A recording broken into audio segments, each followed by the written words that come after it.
Hey, what's up guys? Welcome back to the channel. My name is Frank Mularcik, and in this video I'm going to be doing a book review of one of my favorite books so far, which is One Up on Wall Street by Peter Lynch. So this book is basically just a step-by-step guide of how to invest in the stock market. I really enjoyed this one, so hopefully you guys enjoy this video as well. I want to thank you guys for taking the time to watch it. I know there's definitely a lot of videos on YouTube you could be watching right now, so just you watching this video means a lot to me. So first of all, let's just talk about who Peter Lynch was. So Peter Lynch was born in 1944 in Massachusetts, and actually, unfortunately, when he was 10, his father died of cancer, I believe. So he worked as a caddy actually throughout most of his teenage years before college and even into college some. He worked as a caddy because he had to help support his family. His mother was working, but he had to contribute to some to that as well.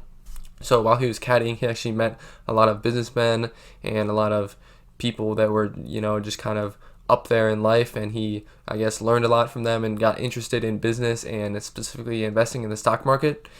So actually he went to Boston College, and while he was there, at one point he bought 100 shares of this stock, Flying Tiger Airlines, for $8 a share, and then a little bit later, I think it was a few years later, he actually sold that for $80 a share. So he made a 10x profit, or he multiplied his money by 10. So he invested 800 and he profited 8,000, or he got 8,000. So I guess he profited 7,200, but he actually used some of that profit to pay for his school. And then actually a little bit later in his career at Boston College, he was caddying for the president of Fidelity, and so he was able to get an internship there, and he was just doing research on some companies and basic entry-level stuff at an investment firm, but he also went to Wharton School of Business at Penn, and so he got an MBA there.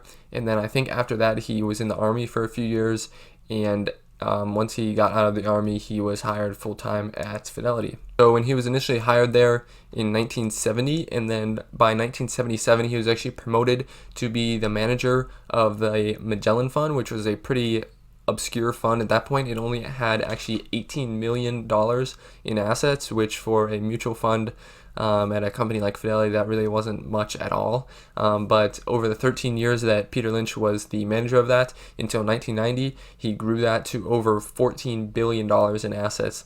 So basically he showed that he could make really good returns on that, and then a lot of other people started investing. And to this day, that his performance there has probably been one of the best performances of a mutual fund ever. I found a website that said it's the fourth best performing mutual fund ever, but that includes the recent years, which it's actually lagged the market a little bit. So while he was there over his 13 years, it averaged 29%, 29.2% actually annually to be exact. So that's just insane. Even in the last 10 years when we've been in a strong bull market, we've only been averaging 10 or 12%, I think. So 29% is really something to be proud of, I think, for him. So I have to say, of the books that I've actually reviewed on this channel, which actually, if you have missed some, I will leave a card up here, but of the books I reviewed on this channel, this was definitely by far my favorite, and I definitely learned the most from this book. There's just so much knowledge in this book about investing and how to look at a company and all of that information.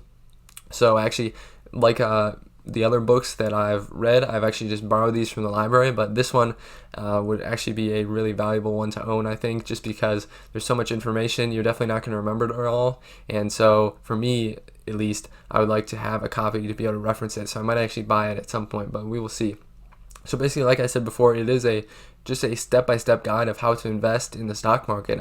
There's basically 3 sections. So the first section of the book is actually just preparing to invest. So it talks about, like, have you paid off your mortgage, or are you in a place where that's not an issue, and things like that, and do you have the right mindset to be able to invest? Do you have enough emotional stability to not panic sell and stuff like that?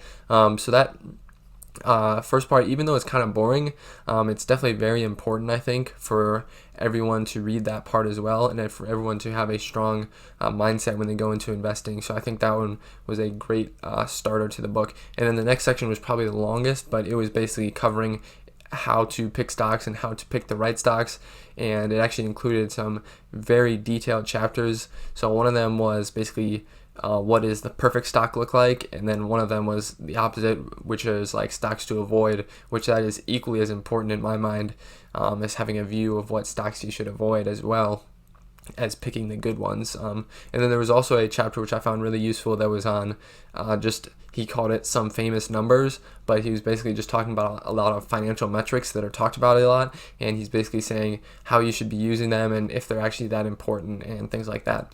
And then the final section of the book was actually just how to build a portfolio, I guess, and how to manage it over a long period of time, and just basically having a good long-term view of your investments so that you can continue being successful for many years. So that portion was actually really valuable, and he dispelled some like myths about investing, like just because everyone thinks this way about some company, or just because everyone doesn't like this company, or even if everyone does like this company, that does not mean that all the masses are right. So that was really valuable to me, and I think that's a really good, important lesson for everyone to keep in mind as well.